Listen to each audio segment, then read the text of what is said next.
கதற கதற பெண்களை காரில் அழைத்துச் சென்றதையும் மண்டை ஓடுகள் வெள்ளத்தில் மிதந்து வந்ததையும் பார்த்துள்ளோம்.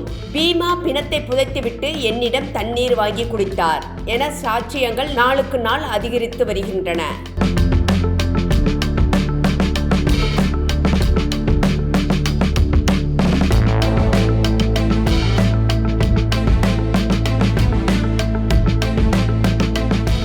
தர்மஸ்தலா என்ற பெயர் இன்று உலகம் முழுவதும் உச்சரிக்கப்படுகிறது. தொடர்ந்து நாம் தர்மஸ்தலாவில் நடந்ததாக கூறப்படும் பெண்கள் பாலியல் கொலை தொடர்பான செய்திகளையும் வீடியோவையும் பார்த்து வருகிறோம். பொதுவாக அனைவருக்குமே இந்த வீடியோக்களை பார்த்தவுடன் தெரிந்திருக்கும். அதாவது அனாதை பிணத்தை எரிப்பதற்கு மனிதர்களே செல்ல பயப்படும் அடர்ந்த காட்டிற்குள் செல்ல வேண்டிய அவசியம் என்ன என்ற சந்தேகத்தை ஏற்படுத்தியிருக்கும்.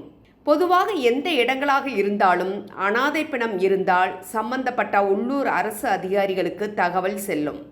அவர்கள் வந்து விசாரிப்பார்கள். எல்லைக்குட்பட்ட காவல் நிலையத்திற்கு தகவல் கொடுப்பார்கள். விசாரணை போஸ்ட்மார்ட்டம் என்று இருக்கும். பின்னர் காவல்துறை கண்காணிப்பின் கீழ்தான் பொதுவான இடத்தில் அடக்கம் செய்வார்கள். அதற்கான அனைத்து ஆவணங்களையும் காவல்துறை வைத்திருக்கும். அதுவும் தற்போது டிஜிட்டல் உலகில் இருக்கிறோம். அனைத்தும் டிஜிட்டலில் பதிவு செய்யப்பட்டு பாதுகாக்கப்படுகிறது. அப்படி இருக்கும்போது தர்மஸ்தலாவில் மட்டும் எப்படி அடிக்கடி அனாதை பிணங்கள் கிடைக்கும்? அதை பீமா எதற்காக புதைக்க வேண்டும்? அப்போது பஞ்சாயத்து என்ன செய்து கொண்டு இருந்தது? காவல்துறைக்கு இது தெரியாதா? போன்ற எண்ணற்ற கேள்விகளை எழுப்புகிறது. ஏற்கனவே இது தொடர்பாக பல வழக்குகள் இருந்தன. ஆனால் அவை அனைத்தும் சாட்சியில்லை என்ற பெயரில் மூடப்பட்டன. ஆனால் பீமா சாட்சியம் அளித்த பின்னர் பல மனித சாட்சியங்கள் வருகின்றன. தர்மஸ்தலா கிராம மக்கள் துணிந்துவிட்டனர். பீமா புதைப்பதை நாங்கள் பார்த்தோம் என்று கூறுகின்றனர். சாட்சி அளிக்க வருவதாகவும் சிறப்பு புலனாய்வு குழுவில் தெரிவித்துள்ளனர். ஒவ்வொரு செயலையும் செய்வதற்கு முன்பு எஸ்ஐடி தலைவர் மொஹந்தி ரகசிய சந்திப்பை நடத்திவிட்டுதான் முடிவு செய்கிறாராம். அப்போது தனக்கு நெருங்கிய நம்பிக்கையானவர்களை மட்டுமே அருகில் வைத்துக் கொள்கிறாராம். தர்மஸ்தலாவில் முதல் தளத்திலேயே 150 எலும்புகள் கிடைத்திருப்பதாக தகவல்கள் தெரிவிக்கின்றன. இதை மறைமுகமாக சிறப்பு புலனாய்வு குழு அதிகாரிகளில் சிலர் தெரிவித்துள்ளனர். மண்டை ஓடு உள்பட 5 முழுமையான உடல்கள் கிடைத்திருக்கிறதாம். இதை எஸ்ஐடி மறுக்கவில்லை. எடுத்த எலும்புகளை பிளாஸ்டிக் பக்கெட்டில் போட்டு உப்பு தூவி சீல் வைத்து எடுத்துச் சென்றுள்ளனர். வயது, பாலினம், எவ்வாறு இறந்தார்கள், காரணம் என்ன, உடலில் காயங்கள் இருக்கிறதா என்று தடயவியல் ஆய்வில் தெரியவரும். 6வது தளத்தில் இருந்தும் 50 எலும்பு எச்சங்கள் கிடைத்திருக்கிறதாம். ஆனால் அவையெல்லாம் ஆண்களின் எலும்புகள் என்று காவல்துறை கூறுகிறது. தளம் 6ல் இருந்து எடுக்கப்பட்ட எலும்பு எச்சங்கள் அனைத்தும் வேறு வேறு நபரின் எலும்புகள் என்று தெரிய வந்துள்ளது. தர்மஸ்தலாவில் கடந்த சில மாதங்களாகவே மழை பெய்து கொண்டிருக்கிறது. இவ்வளவு கடினமான நிலையிலும் பணியில் இருக்கும் அதிகாரிகள், தொழிலாளர்கள் தங்களை தொடர்ந்து பணியில் ஈடுபடுத்தி வருகின்றனர். இவர்களுக்கு நாம் நன்றி சொல்ல வேண்டும். அதே நேரம் இந்த வழக்கில் பாதிக்கப்பட்ட அத்தனை ஆன்மாக்களுக்கும் நீதி கிடைக்க வேண்டும். இவர்களது உழைப்பும் வீண் போகக்கூடாது. 35 ஆண்டுகளுக்கும் மேலாக தங்களது சொந்தங்களை இழந்து நீதிக்காக போராடி வருபவர்களுக்கு ஆதரவாக இன்று பத்திரிகையாளர்களும் நீதிமன்றங்களும் யூடியூபர்களும் தான் முழுமையாக நிற்கின்றனர். தர்மஸ்தலா கூட்டு புதைக்குழி வழக்கை விசாரிக்கும் சிறப்பு புலனாய்வு குழு இதுவரை மனித எச்சங்களை மீட்டுள்ளது. 11A தளமும் பெரிய அதிர்ச்சியை கொடுத்தது. இங்குதான் 100க்கும் மேற்பட்ட எலும்பு எச்சங்கள் எடுக்கப்பட்டது என்று கூறப்பட்டது. தற்போது இந்த 11A தளத்தை எஸ்ஐடி 14வது தளமாக குறித்து கொண்டதாம். இன்னும் 13வது தளத்தின் மர்மமே உடையவில்லை. அங்கு எத்தனை பிணங்கள் இருக்கும் என்று தெரியவில்லையாம். ஆனால் கண்டிப்பாக அங்கு ஒரு ட்விஸ்ட் இருக்கும் என்றே கூறப்படுகிறது. நிறைய பிணங்கள் அங்கு இருப்பதாலும் அதே இடத்தில் மின்சார டிரான்ஸ்ஃபார்மர் இருப்பதாலும் உயர்மட்ட ஆலோசனையில் மொஹந்தி ஈடுபட்டு இருக்கிறாராம். இந்த இடத்தில் மாஸ் பரியல், அதாவது பெரிய அளவில் உடல்கள் அடக்கம் செய்யப்பட்டு இருப்பதாக பீமா தெரிவித்துள்ளார். அது உண்மை என நிரூபிக்கப்பட்டால் முழு தர்மஸ்தலாவையும் உலுக்கிவிடும். பீமா கூறியது உண்மையா? உண்மையில் அங்கு இத்தனை உடல்கள் அடக்கம் செய்யப்பட்டனவா?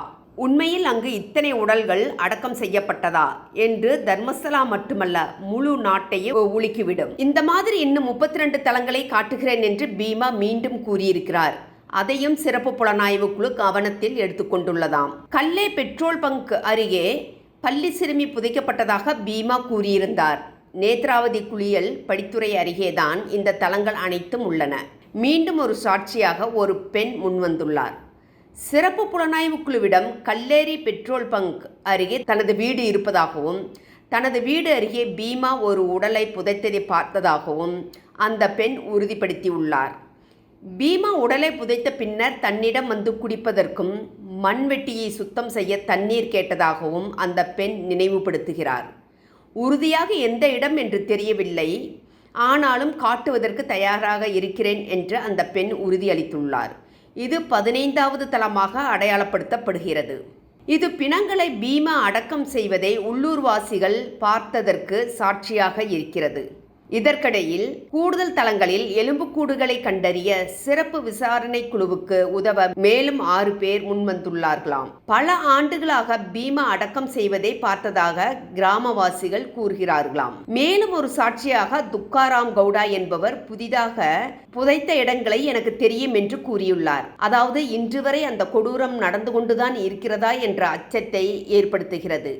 அவர் தற்போது தனக்கு பாதுகாப்பு கேட்டுள்ளார். மற்றொரு சாட்சியாக பாபு கவுடா என்பவர் துப்புரவு பணியாளர்கள் பிணங்களை புதைப்பது குறித்து பேசியதை நான் கேட்டுள்ளேன். கனமழை பெய்யும் போது மண்டையோடுகள் வெளியேறி சரிந்து வெள்ளத்தில் செல்வதை பார்த்திருக்கிறேன். பெண்களை காரில் கதற கதற அழைத்துச் செல்வதையும் பார்த்திருக்கிறோம் என்று பாபு கவுடா தெரிவித்துள்ளார். மலையில் ஆழமாக தோண்டி புதைக்காமல் 4 அடியில் தோண்டி புதைத்ததால் வெள்ளத்தில் மணல் சரிந்து அடித்துச் செல்லப்பட்டுள்ளது எலும்புக்கூடுகள் என்று கூறுகிறார். இவ்வளவு பெரிய வழக்கை தோண்டி எடுக்கும்போது சும்மா இருப்பார்களா என்ன? தர்மஸ்தலா விசாரணையில் புதிய குற்றச்சாட்டு எழுந்துள்ளது. பாகுபலி மலைகளின் அடிவாரத்தில் வனப்பகுதியில் ஆய்வு பணி துவங்கியுள்ளது.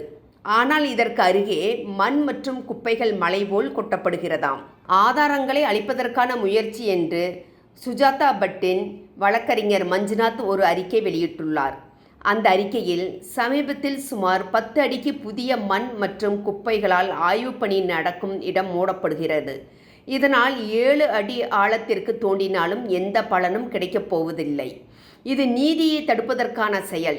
ஏன் குப்பை கொட்டுவதற்கு இந்த இடம் தேர்வு செய்யப்பட்டது என்ற கேள்வி எழுப்பியுள்ளது. பின்னடைவு இருந்தபோதிலும் SIT உண்மையை வெளியே கொண்டு வரும் என்று வழக்கறிஞர் நம்பிக்கை தெரிவித்துள்ளார். சிறப்பு புலனாய்வு குழு சரியான பாதையில் சென்று கொண்டிருக்கிறது. பெரும்பாலான அதிகாரங்களும் அதன் கைக்கு மாறிக்கொண்டு இருக்கிறது. பார்க்கலாம் என்ன நடக்கிறது என்று.